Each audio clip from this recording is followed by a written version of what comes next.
Hi hello मेरे रसगुल्ला, कैसे आप लोग। मैं हूं एमडी अजमत और आप देख रहे हैं हमारा YouTube channel education power system. आज का जो हमारा टॉपिक है वो है बहुपद, क्लास 10th का बहुपद मतलब कि पॉलिनोमियल। और वो हमारा एक्सरसाइज आज स्टार्ट हो रहा है 2.1 और वो भी शुरू से। तो प्लीज मेरे चैनल पर अगर आप नए हैं तो मेरे चैनल को सब्सक्राइब करें, लाइक कमेंट शेयर करना बिल्कुल मत भूले।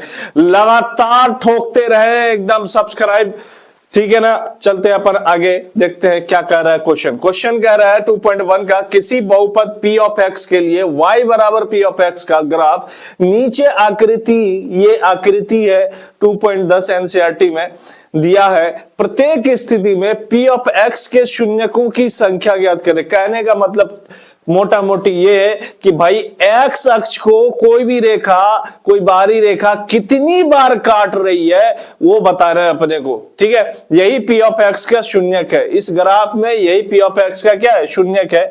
तो आप अगर देखें तो ये वाली ग्राफ x अक्ष को कहीं भी किसी भी बिंदु पर नहीं काट रही है। ये हमारी x अक्ष है और इस पर इसको कहीं भी नहीं काट रही है। ये देखिए ऊपर से गुजर गई, तो मतलब कि p ऑफ x बराबर कितने हो गए, p ऑफ x बराबर 0 हो गए। मतलब कि कोई भी शून्यक नहीं है, कोई भी शून्यक नहीं है। क्लियर।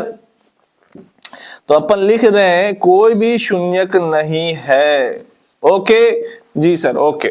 अब अगर मैं दूसरे ग्राफ को देखूं तो दूसरे ग्राफ पे आप कहीं ना कहीं देख रहे हैं कि ये वाली जो बाहरी रेखा है ये p ऑफ x मतलब x अक्ष को एक ही बिंदु पर काट रही है।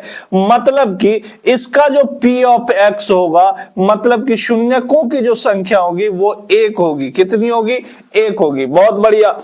चलिए अब इस ग्राफ को देखते हैं। तो x अक्ष को बाहरी कोई रेखा कितने बिंदु पर काट रही है, कितनी जगहों पर? तो यहां पे नजर आ रही है कि 3 बिंदुओं पर काट रही है। कितनी बिंदुओं पर?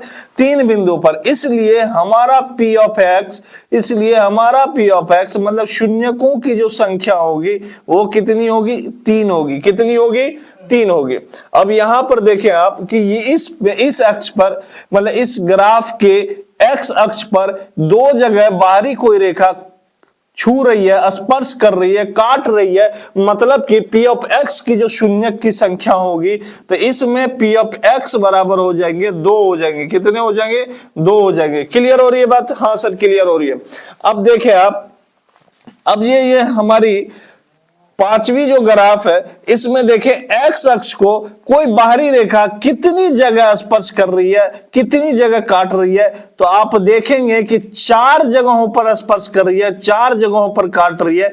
इसीलिए जितनी जगहों पर काटेगी या स्पर्श करेगी मतलब p ऑफ x हमारा उतना ही होगा, p ऑफ x हमारा उतना ही होगा। इसीलिए इसमें कहेंगे p ऑफ x बराबर 4, p ऑफ x बराबर 4। इसमें p ऑफ x की संख्या कितनी होगी? 4 होगी। क्लियर हो रही है बात? अब यहां पर देखें कि x अक्ष को बाहरी रेखा 3 बिंदुओं पर स्पर्श कर रही है। कितनी बिंदुओं पर? 3 बिंदुओं पर स्पर्श कर रही है या काट रही है। इसीलिए हमारा p ऑफ x बराबर कितना हो जाएगा? 3 हो जाएगा। क्लियर हो गई बात जी। तो इस एक्सरसाइज में बस इतने ही प्रश्न हैं, ग्राफ वाले प्रश्न हैं। अब अपन चलते हैं अगले एक्सरसाइज में जो कि है हमारा 2.2 होगा। 2.2 होगा। तो प्लीज मेरे चैनल पर अगर नए हैं तो मेरे चैनल को सब्सक्राइब कर ले, लाइक कमेंट शेयर करना बिल्कुल ना भूले। मेरे चैनल पर बने रहे और अगला वीडियो जाकर देखें।